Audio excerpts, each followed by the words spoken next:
Welcome to a team selection video for Game Week 38, the final game week of the season. And then after this, for those of you who do play UCL Fantasy, we have the Champions League final to contend with, and then the Euros. And if I do decide to make some videos about that, I'll let you guys know. I appreciate everyone who's been asking about whether I'll be uploading videos for that. And if I do, you guys will obviously be the first to know on the community tab of YouTube and also on Twitter. So I'll keep you posted on those platforms. But talking about FPL now, we want to end the season strongly. I will be doing reflection videos after the season has ended to then learn from my mistakes and some of the stuff that I did do right to improve as a manager maybe, and hopefully you take some lessons and also just some advice from that as well.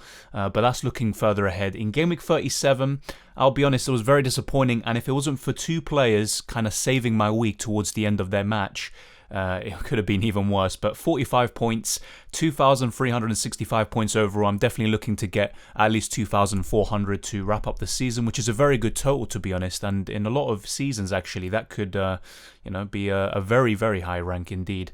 But I have gone down, unfortunately, from around 49k to 55. And yeah, there's a lot of things that did go wrong this week, but it is what it is, and the last two game weeks have been a bit disappointing, but then the one before that, the triple game week in 35, was obviously exceptional. You can't always have these good weeks, and that's another red arrow, unfortunately, but hopefully we can bounce back. And Mendy in goal, 1 point, and it was looking like he could keep the clean sheet, but then it got obviously eliminated by Iheanacho scoring, and he got a yellow card, so only 1 point for Mendy. Trent Alexander-Arnold, 6 points, a clean sheet, standard stuff, not much to write home about. Dallas, 5 points, did get a yellow card, but still 5 points is good and better than most in my team.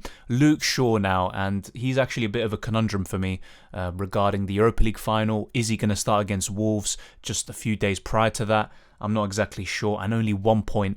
And the way I look at it, actually, since I brought him in, apart from the match against Leeds United where he got 8 points, he's been so poor, and he really should be getting more points with assists and stuff like that, but he just hasn't been getting it. A lot of good underlying stats, and in terms of expected goal involvements from defenders, he is still up there. Only Trent is above him in the last 6 game weeks, but it's not translating to FPL points, and that's why I always I talk about these underlying stats, but I always say take it with a pinch of salt, because stats aren't everything, and they don't always translate to FPL points. Otherwise, football would be won by mathematicians, as Mourinho once said. As for my midfield, also very disappointing, if we're being honest. Rafinha, I'll have to say, I brought him in this week for Jota, and obviously in hindsight, maybe I could have waited for next week and then make 2 free transfers, but he had a great game, and everything Leeds did pretty much went through him. He had a great performance. It just didn't translate once again to FPL points, but a great performance. And if I didn't own him watching that game, I would have been very worried. But yeah, Rafinha blanking is a bit unfortunate. Bruno Fernandes got the assist. I mean, can you call it an assist? I mean, we can argue about that all day. Did get a yellow card though, and yeah, another yellow card actually, looking across my team. But just the 4 points for Fernandes. But in the end, with him, Salah and Kane being the most popular choices this week, it was Bruno who ended up winning the battle. But I mean, they all pretty much did poorly. 4, 3 and 2 points between those that I mentioned. Lingard though, 7 points, and him and Antonio, as I alluded to earlier, they saved my game week, because without their combined 16 points at the end, I could have been looking at, I mean, I don't even want to talk about it. I would have barely made the 30-point mark. But Lingard and Antonio came up clutch for me, and yeah, I'm very happy with them. They obviously got the points for me. Salah blanked, and yeah, with Liverpool winning 3-0, you would have expected him to do something, but he didn't. But I think that Crystal Palace game, nonetheless, looks like a really good fixture, and I think that's where he's going to shine. As for Greenwood, only 2 points, and yeah, to be honest, Manchester United were pretty disappointing against Fulham. Fulham had nothing to play for. Cavani scored a great goal, of course, in front of the fans, but yeah, Manchester United were just pretty poor on the day. And in the end, all the Man United assets were pretty poor. But obviously, I'll take the 4 from Bruno. Kane, captain, very disappointing. He actually just did nothing in that game, and he had no service. Spurs were just poor overall. Aston Villa deserved to win. And yeah, I mean, it looked like it was his final game, the way he was reacting and approaching the fans towards the end. Obviously, you never know. He could change his mind, but I think if he is ambitious, I think he will leave Spurs. But yeah, he did blank in the end, and maybe against Leicester, where he's actually got a very good record against, maybe that's where he'll conclude his Spurs story with a few goals, but we'll wait and see with that. As for my bench, this hurts to even see it, but Forster didn't play, Vidra only got 1 point, but Digne and Keane. And what did I say in my team selection video for Game Week 37? I said, just watch, if I bench these two, Everton will keep a clean sheet, and they also got bonus points on top of that, so if I didn't obviously get Rafinha in, Digne would have definitely started for me, so obviously it is a mistake in hindsight, but these things happen, and that's why. Everton very poor at home, especially defensively and in 2021, but they got the clean sheet in the end. Wolves are a pretty poor unit this season.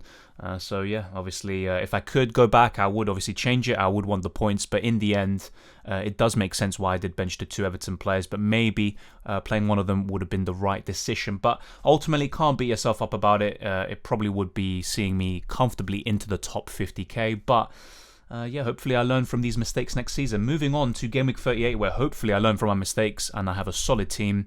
I've got Mendy in goal, and with Grealish back, with Aston Villa looking a bit better against Spurs, I'm not that confident in a clean sheet now, so we'll have to wait and see what happens there. But yeah, in the end, it's between him and Forster to play, and I'm not going to be playing Forster against West Ham, so for me it's going to be Mendy in goal.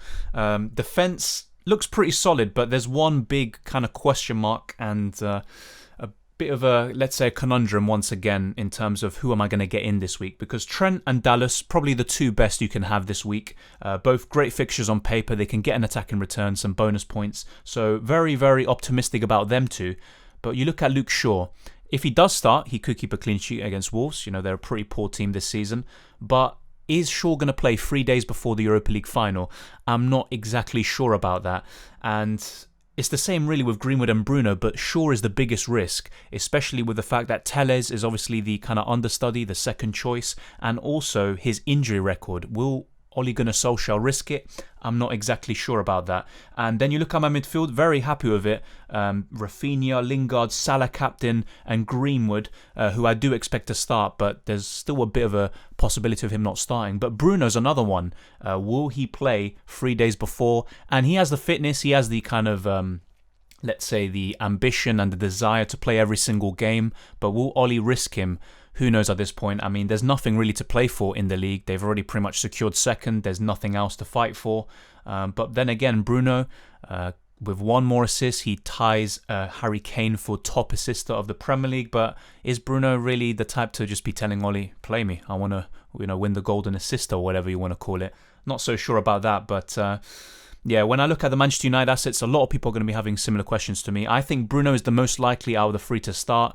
And if not, it'd be Greenwood. I think Shaw is just a big, big question mark. And that's why my transfer or transfers would be revolving around Shaw and Bruno potentially. I look at my front line, Antonio at home to Southampton. That could be a very good fixture for him. Obviously, Bamford did very well last week. Let's see what Antonio does. And Harry Kane against Leicester. He's got a good record against them. But then again, he does, or should I say he still does against Aston Villa, but didn't produce the goods there. And Spurs are just really poor. That's why I'm actually so happy that I didn't bring in Son or Bale and have double Spurs attack, because they're just so inconsistent, and Leicester is a tough fixture. You look at my bench and Forster in goal against West Ham. He should play. I keep on mentioning it. I don't want to mention it again, but Ralph Hasenhüttl talking about his goalkeeper policy. Forster should be playing in Game Week 38.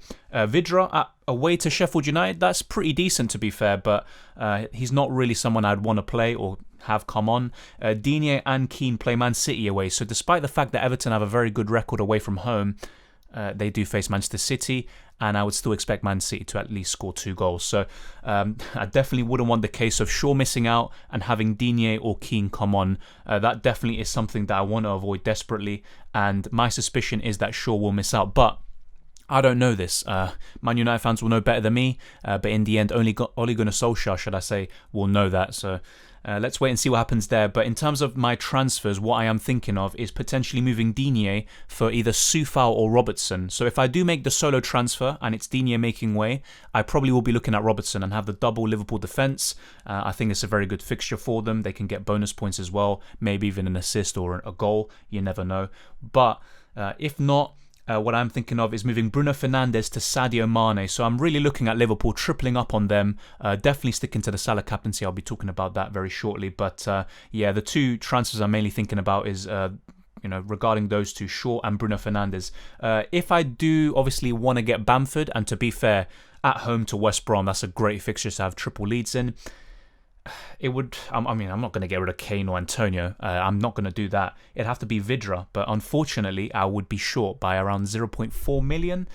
So that would require a hit, and obviously I can't do Bruno to Mane because Mane is more expensive than Bruno anyway.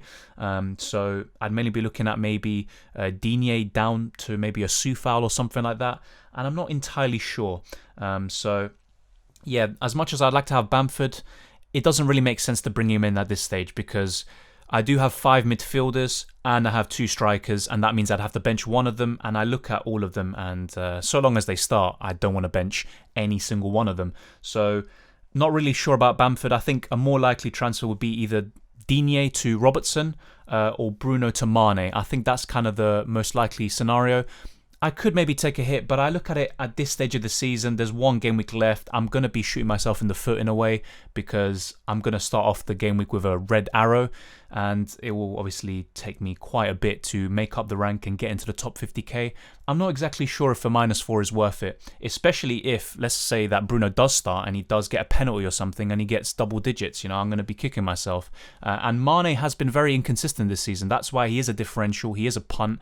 Yeah, he has 9 goals and 11 assists, but Bruno Fernandes has got the most goal contributions of any player other than Harry Kane. So it's going to be very risky to get rid of him, but if he doesn't start, then maybe there is a fair argument to be made there. But I think Luke Shaw is the biggest concern in my team. I look at it, and moving Digne on for someone like Robertson, I think would make sense. Then start Robertson, and then I probably wouldn't have to worry about anyone else other than maybe Bruno or Greenwood. It would be pretty surprising if both of them did start. As for the captaincy, I think Salah's the standout of any player, and he's chasing the Golden Boot. Liverpool are in a good position. If they win their game, they make the top 4. There is pressure on them, but they're facing Crystal Palace, and just like I said last week, they still have pretty much the worst defensive record of one of them. But in the last 6 game weeks, actually, let's look in terms of goals conceded. They are 4th now with 12 goals conceded in the last 6. West Brom have the worst record, and that's why if you have Bamford, you could even captain him, especially if you're looking for a differential. But Crystal Palace have one of the worst defensives. They conceded 3 to Arsenal, and Arsenal only had 3 shots on target. So imagine that. And Liverpool definitely could really go for it, but it's going to be an interesting one. I think Salah, I wouldn't overcomplicate it. I think Salah, if you have him, go for it. But if you're looking for a differential, if you're trying to chase someone in your mini league or trying to chase a certain rank, then maybe going for a Bamford or something like that. So I'm going to be going through the fixtures as I've been doing in the last few weeks, and I'm going to be kind of going for each one and talking about the main players I'd be looking for in terms of captaincy, or maybe to bring in, especially for those of you looking for 1 week punts like Ferran Torres, for example. But that's pretty much it on my team, and I'd like your opinions, and I'd really appreciate them in terms of which transfer I should make. I've put a poll up earlier, but I'd obviously still love to see your opinions on that. I'd really appreciate it. But yeah, let's look at the fixtures. So Arsenal versus Brighton, I'd probably mainly be looking at someone like Aubameyang, maybe Pepe, who did score actually against Brighton last season, and 2 goals against Crystal Palace. He looked very sharp. That's probably one of the best performances Pepe has put in. And I do think Arteta, if he shows a bit more faith in Pepe, gives him a consistent run, and Pepe has the mentality, the right mentality, and also just the desire, the commitment, then he could definitely be a great FPL asset next season, and also a great player for Arsenal. But yeah, I'd mainly be looking at Pepe, Aubameyang. Martinelli is very, very risky because Arteta just doesn't seem to trust him, or is trying to be cautious with him because of his injury record. But I'd mainly be looking at Aubameyang or Pepe. And with Aubameyang, just like Mane, great in the past. They've shown some flashes this season, but just not enough. But maybe final game of the season, differential in front of fans, maybe that's when he turns up. Aubameyang has said before that he really does miss the fans. Aston Villa against Chelsea, this is a bit more difficult. I'd probably look to avoid this fixture because I can see both teams scoring, and also in terms of the midfielders and attackers of both teams, Chelsea have a very good defence, so I wouldn't want to be captaining Grealish or Watkins or someone like that. And then I look at Chelsea's assets. Havertz is actually an injury doubt right now, but You look at Mason Mount, you look at Werner, I don't see it, and I haven't really seen it with Chelsea attackers for a long time, so I'd be looking to avoid that fixture. Fulham versus Newcastle, however, maybe you could go for someone like Willock. He actually got 11 points last week, so fair play to any of you who did bring him in or who have had him for a long time, and he's actually the youngest player to score in 6 consecutive games. It's a record, so well done to him, and hopefully he continues that. But yeah, from Newcastle, I'd mainly be looking at Willock. I wouldn't look elsewhere really. Leeds versus West Brom, I think Bamford or Rafinha would be the standouts for sure, and Dallas, the 3 most popular ones for a reason. I think all 3 are very good. Maybe if you want a differential, Harrison could be an exceptional pick, but yeah, other than that, I wouldn't look elsewhere. Leicester versus Spurs, once again, I'm not too sure. Maybe Harry Kane is still an option, but other than that, from Spurs, no, not for me. And from Leicester, probably Iheanacho. Maddison, no. Vardy, he could be a good differential, but I'd mainly be looking at Iheanacho or Kane. Bit boring, I know, but it's just my opinion. Liverpool versus Palace, definitely no one from Palace. Obviously, you never know, they could do something for Roy Hodgson's final game. But yeah, Salah's definitely the standout this week. He's going to be, his effective ownership must be crazy. And then Sadio Mane, Trent Alexander-Arnold, Robertson, those would be good alternatives, but I'd mainly be looking at Salah. Firmino's another one, but yeah, those are kind of the main ones you want to look at. Manchester City against Everton, probably someone like Mahrez, Foden, Ferran Torres.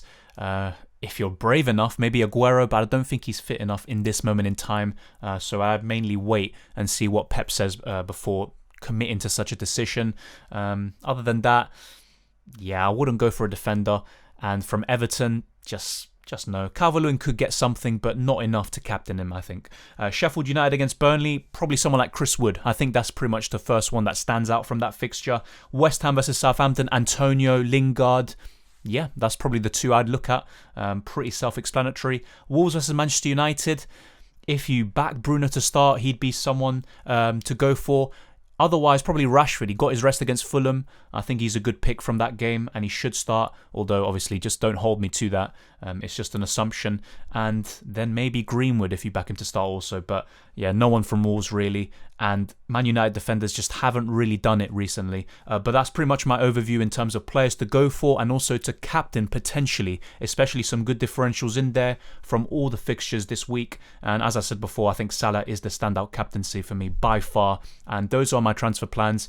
Either Robertson or Mane probably coming in, but I might take a -4, although I'll be honest, I'm just not feeling it. I don't think I should, and I don't think it leaves me in a good position, and I just want to maximise my chances of getting into the top 50k and ending the season strongly. But let me know what you think of my team and my transfers down in the comment section below, and also of the best captaincy options and punts, and also just options in general for this week. I'd greatly appreciate it, and if you haven't already, subscribe to the channel and also smash the like button and share this video around with those who love FPL and football. And as I said before, I'll be covering UCL Fantasy, the Champions League final, with a team selection video and also a deadline stream if you lot want, and potentially the Euros. I'll keep you guys posted about that, but I really appreciate it. And I'll also be looking to bring in some kind of more general football discussion topics into the channel, such as maybe England's best squad for the Euros, talking about the Euros, the Copa America, and stuff like that, and also the Premier League, just to kind of expand